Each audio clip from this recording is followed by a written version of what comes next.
Today on Around Kansas, we have a special guest host, Michelle Martin. Yes, she's been on the show multiple times, but today she's sitting down with Deb. Next in our wildlife segment, it's about buffalo hunters of Kansas. Then Kyle Bauer is joined by Mark Lucas from Bethany College in Linsborg. Ron Wilson is back with another poem, and we end with the story of the first woman to serve as principal chief of the Kaw Nation in 1922. Closed captioning brought to you by Ag Promo Source. Together we grow. Learn more at agpromosource.com. Welcome to the Western Kansas Wildlife Travel Center, right here in my hometown of Oakley, Kansas. We're the front door of Western Kansas, located on three main highways, I-70, US 83, and US 40. And all those roads lead to history, beautiful scenery, and adventure, no matter which direction you go. We now have an IHOP. That brand that you've trusted up and down the road in all your travels is staffed with local folks, real people, just like you and me, and we're waiting on you to join us. So for fun, adventure, fuel up, fuel your body, and let's have some fun.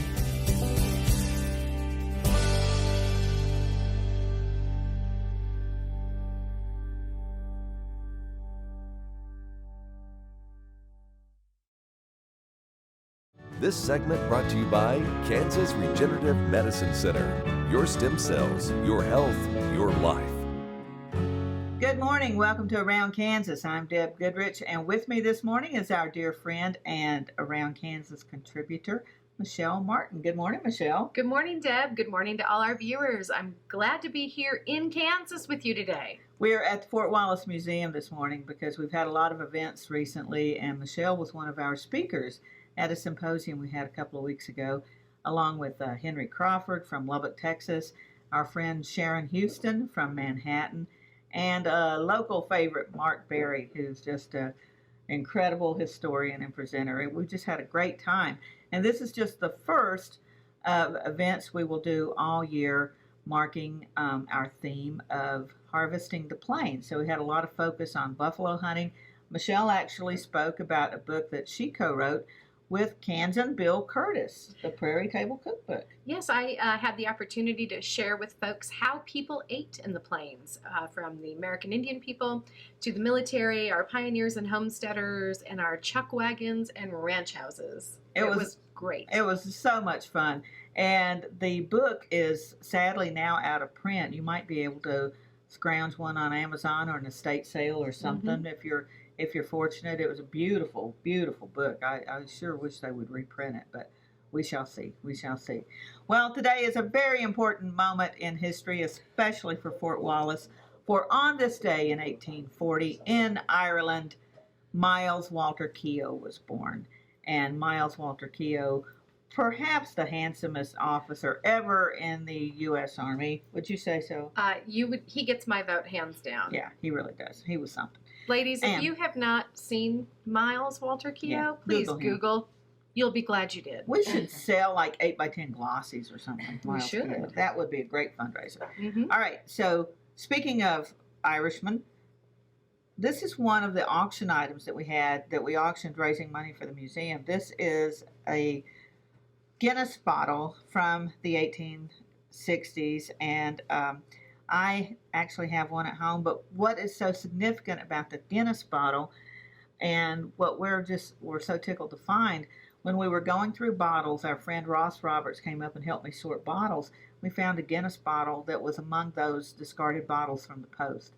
So I messaged the archive in Dublin. Guinness Brewery has its own archive. It is the oldest continuously operated brewery in the world, and they have their own archivist. And I messaged him, and he said, "Yep, that's a Guinness bottle. We started making that label in 1862." So I messaged a friend of mine in Ireland who is a Keogh expert, and I said, "Did Keogh drink Guinness?" And he's like, "Well, duh." And I said, "Well, that's what I thought. But being a historian, you need solid sources. You need somebody else to say it. You can't just go on your own gut instinct." So it is confirmed Keogh did drink Guinness. So Guinness is good for you. I'm dying to just connect that, put that Guinness bottle in Keogh's hand and touch his lips. Ooh. Ooh. So we have a wonderful show for you today. Find some time in the day. Maybe it's a little too early. I have Irish coffee this morning. Ooh. Might be a little early in the day for a toast, but sometime today, let's toast our Irish knight, Miles Walter Keogh. Happy birthday. Happy birthday, Miles.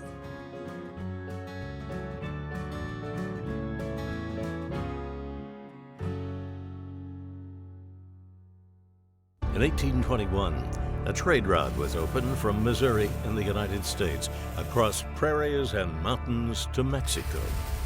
In 2021, we will mark 200 years of epic conflicts and grand adventures, larger-than-life personalities, and sweeping landscapes. Join us on an historic journey.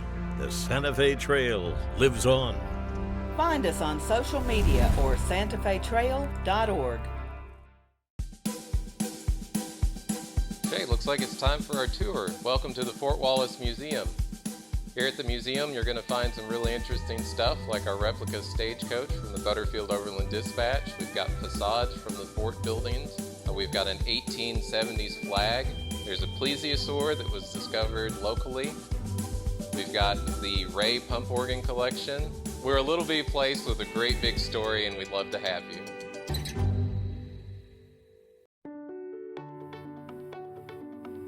My name's Karen Cope, and I have multiple sclerosis. When you have MS, on the outside you look great, but you know what's really going on in the inside is chronic body pain, chronic fatigue. And there's lots of days that I'd wake up and say, oh, please God, help me get through this day. You know, after stem cells, Chloe, my youngest daughter, she was asked by my father-in-law, how's your mom doing? And Chloe said, Grandpa, I've never had a mom like this before. Because she was 8 when I was diagnosed, and she really had no other memory of me but being sick. It's really the simple things that we do as a family, like play cards, and to be able to win at cards. You know, they all laugh because I used to repeat myself and say, what hand are we on? You know, where are we at? And it's just been really a true blessing from God, and we're really thankful.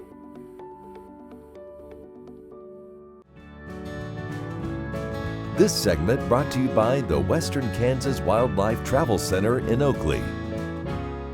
Welcome back. I'm thrilled to have Michelle Martin with us this morning. You have seen Michelle from afar. Of course, I guess from the TV, we're all afar, aren't we? Like afar, like, you know, the 3 wise men were firemen. Did you know that? Really? Yeah, they all came from afar. So, our wildlife segment this morning, again, we're just going to continue with that theme of harvesting the plains. We had a lot of interesting talks on buffalo hunters recently. Yes, we did.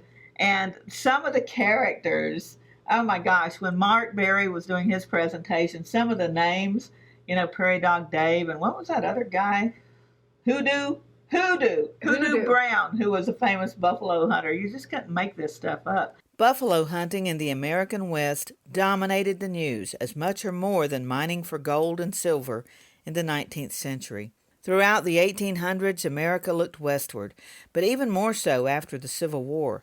The economy tanked with war debt, and the South was devastated. People were looking for ways to make money. The building of the Transcontinental Railroad had been put on hold by the Civil War, but at its end, the laying of track went full speed ahead. It created jobs, and then more jobs were created to support the Herculean feat of connecting the far-flung nation. For all those railroad workers, the obvious food source was already right there on the plains, the herds of buffalo as far as the eye could see. Buffalo Bill Cody made his name hunting buffalo while contracted to the railroad, as did many other men. Other famous names had a lowly start hunting or skinning buffalo. Men like Wyatt Earp, Bat and Ed Masterson, and of course Medicine Bill Comstock, who scouted for Fort Wallace. For 2020, the Fort Wallace Museum has themed its events around harvesting the plains. A recent symposium at the museum featured historians and reenactors who discussed the native plants and their uses, how the pioneers and Army ate, buffalo hunters, where they came from and how they made their living. Mark Berry described the colorful biographies of many of these men, like Hoodoo Brown, whose real name was George, but there were so many Browns, maybe so many men named George Brown. Nicknames were necessitated. Henry Crawford of Lubbock, Texas, spoke of the methods used to hunt the bison, and both men noted that the hunting and trading of hides was nothing new. Plains tribes have been doing it for decades. Henry added that these hunters often sold the meat as well, and did not leave it to waste, as is often reported. Dodge City was one of the most famous centers for dealing in the buffalo trade, and we have the famous photos of Charles Rath sitting atop hundreds, if not thousands, of hides. The piles of bones are jaw-dropping, mountains of skulls collected for porcelain or fertilizer. On September 12th, the Fort Wallace Museum will host an extensive encampment of buffalo hunters, soldiers, and Plains tribes. This will be an incredible presentation, with experts from around the nation discussing the hunting of the bison and its ramifications. In the meantime, do some research. We have several books on sale at the Fort Wallace Museum, and check out the Facebook page to find a list. There is so much to learn, and it is a fascinating, sometimes tragic, always compelling story.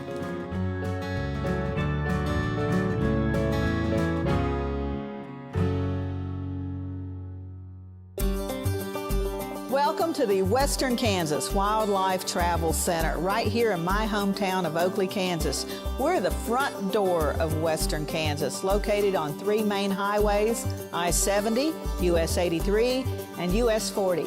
And all those roads lead to history, beautiful scenery, and adventure, no matter which direction you go. We now have an IHOP. That brand that you've trusted up and down the road in all your travels is staffed with local folks, real people just like you and me, and we're waiting on you to join us. So for fun, adventure, fuel up, fuel your body, and let's have some fun.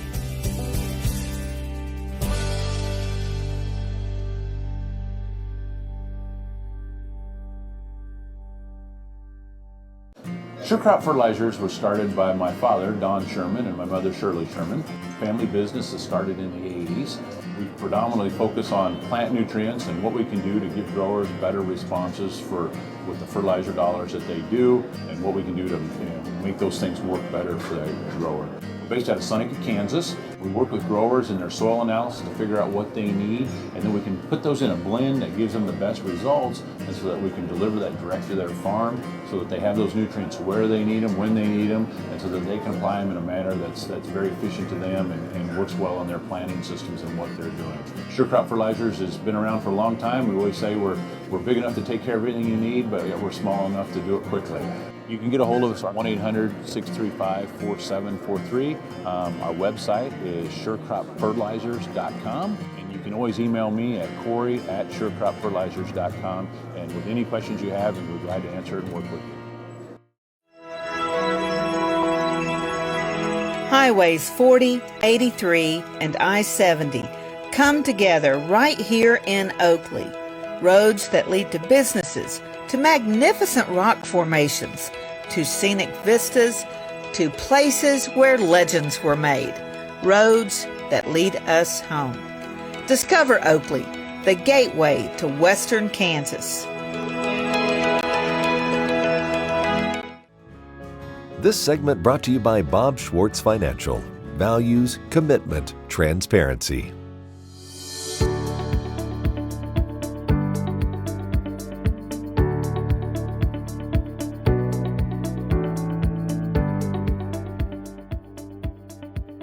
Hi, this is Kyle Bauer, your host today. My guest is Dr. Mark Lucas. He is the music director at Bethany College in Linsborg, Kansas. We'll be talking about the long, strong tradition of the choir at Bethany College. The Handel's Messiah started in 1881, and that, we had wars through that time. We had change in populations and natural weather events. And has it evolved, or has it really pretty much stayed the same through all of those things? It's actually, people think that it has been the same, but if you look back at old programs, and I'm a fan, I'm a kind of a history buff, and I enjoy finding out about the history of the Oratorio Society and of the performances. So people bring me programs. I recently got a program from 1905, I think, and they used to do, you'd be surprised, well, let me back up and say, when I went to graduate school, and I told people that we did Handel's Messiah on Easter and Bach's St. Matthew's Passion 2 days before that, they thought I was crazy. Why 2 major choral orchestral works within 2 days? That's insane. And I didn't realize it was any big deal because I just grew up with it. But if you look back at the programs, they used to even do, I think some years they did Mendelssohn's Elijah on the Wednesday. So they would do Messiah on Palm Sunday, Mendelssohn's Elijah on Wednesday, Bach on Friday, and Messiah again on Sunday. And these are major undertakings.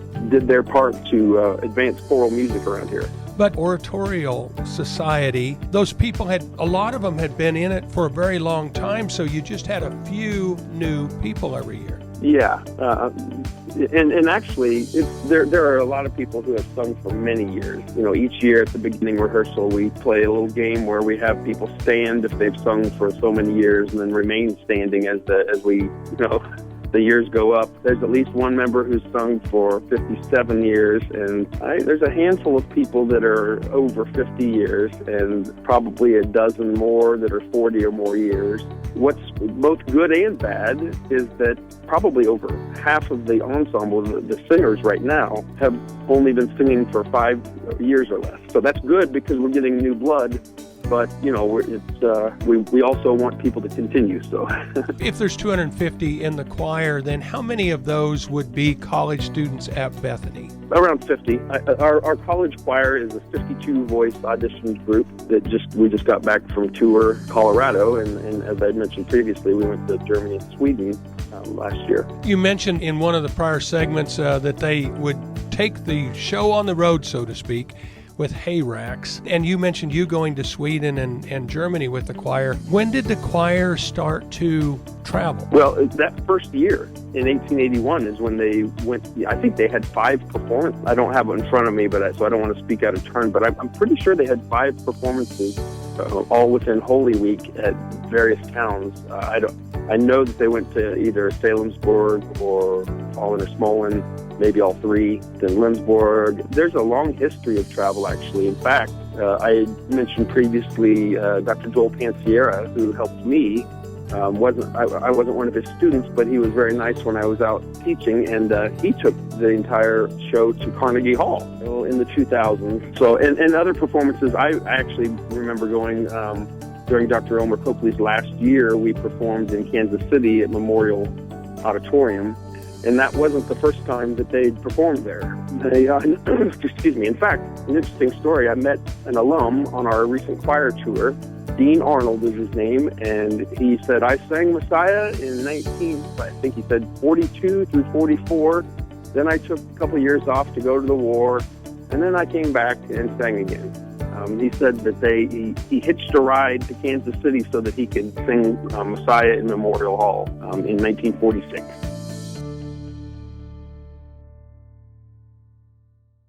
I'm Bob Swartz, and I've devoted the last 43 years to helping Kansans reach their retirement goals and to protect the family farm.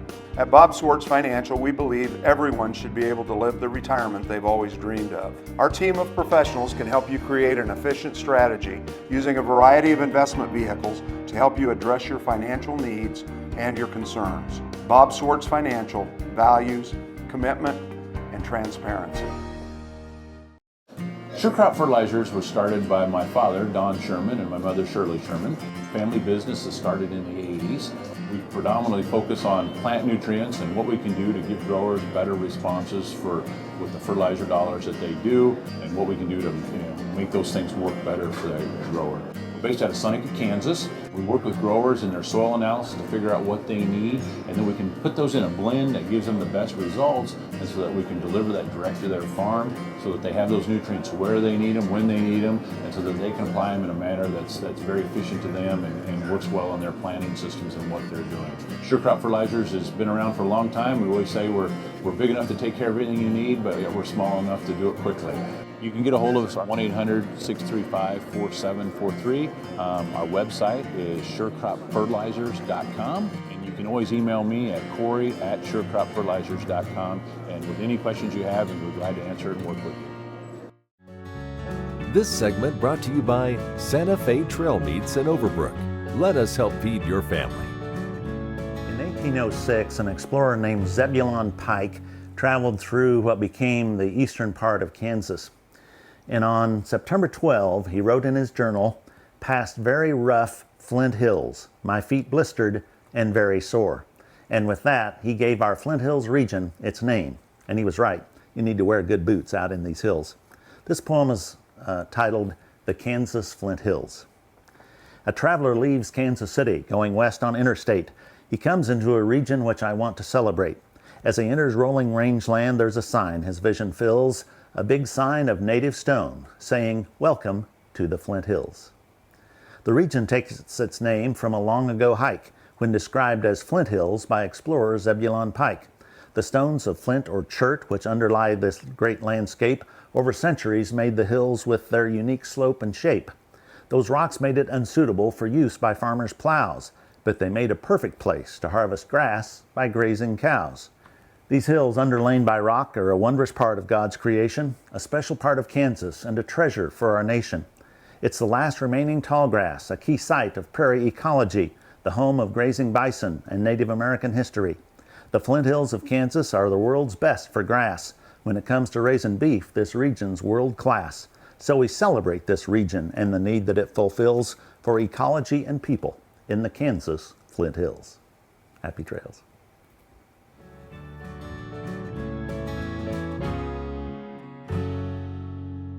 Valley Vet Supply is devoted to providing information and professional quality products at reasonable prices. ValleyVet.com, ValleyVet.com, Valley Vet Supply.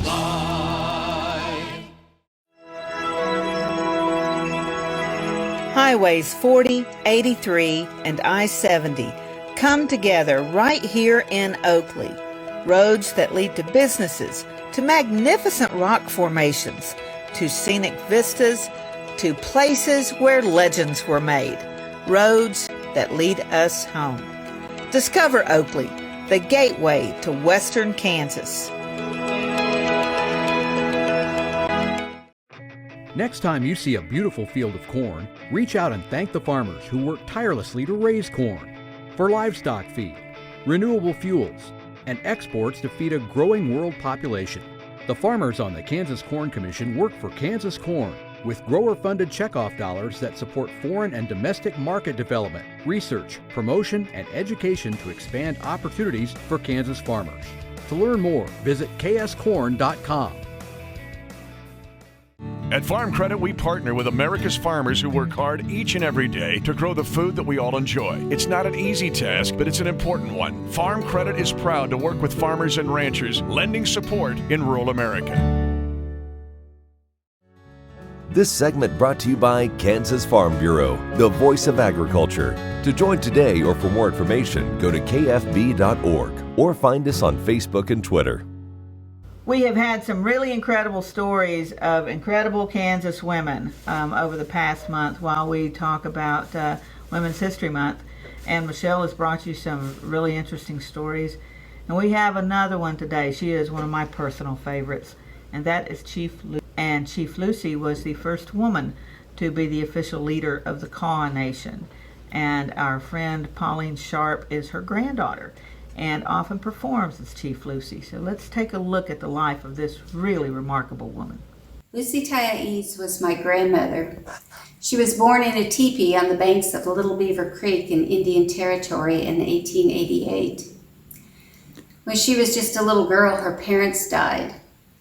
Washunga was chief of the tribe, and He took her and her little brother in and raised them. This was Indian custom back then.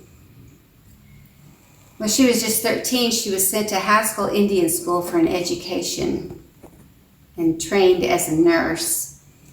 In the 1920s, she returned to Oklahoma.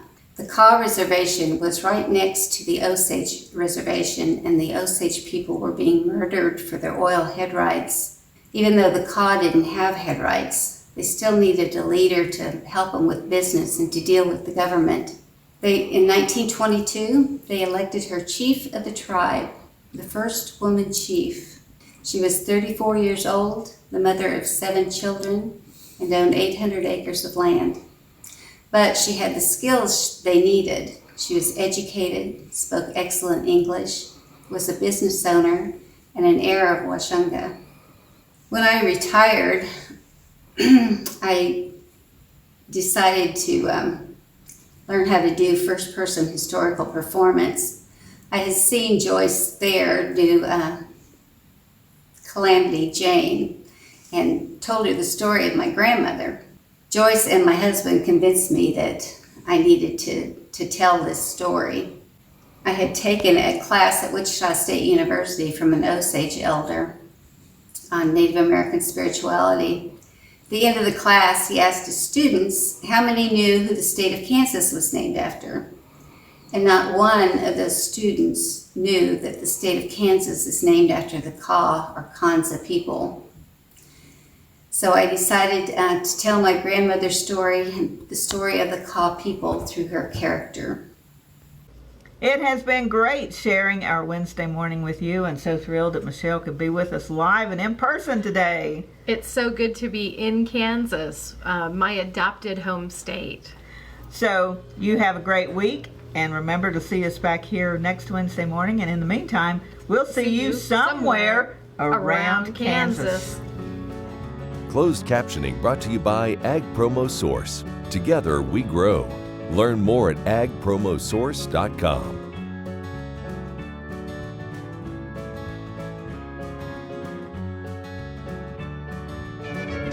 Ag Promo Source is a unique group of marketing specialists with one mission: help your ag business grow. Each affiliate has their own area of expertise, and they work together to bring you advice, products, and services. To get started, visit agpromosource.com. Ag Promo Source. Together we grow. Okay, looks like it's time for our tour. Welcome to the Fort Wallace Museum. Here at the museum, you're going to find some really interesting stuff, like our replica stagecoach from the Butterfield Overland Dispatch. We've got facades from the fort buildings. We've got an 1870s flag. There's a plesiosaur that was discovered locally. We've got the Ray pump organ collection. We're a little bitty place with a great big story, and we'd love to have you.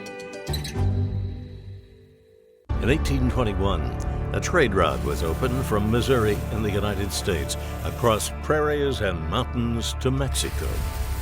In 2021, we will mark 200 years of epic conflicts and grand adventures, larger-than-life personalities, and sweeping landscapes. Join us on an historic journey. The Santa Fe Trail lives on. Find us on social media or santafetrail.org. Watch Ag AM in Kansas online at agamandkansas.com.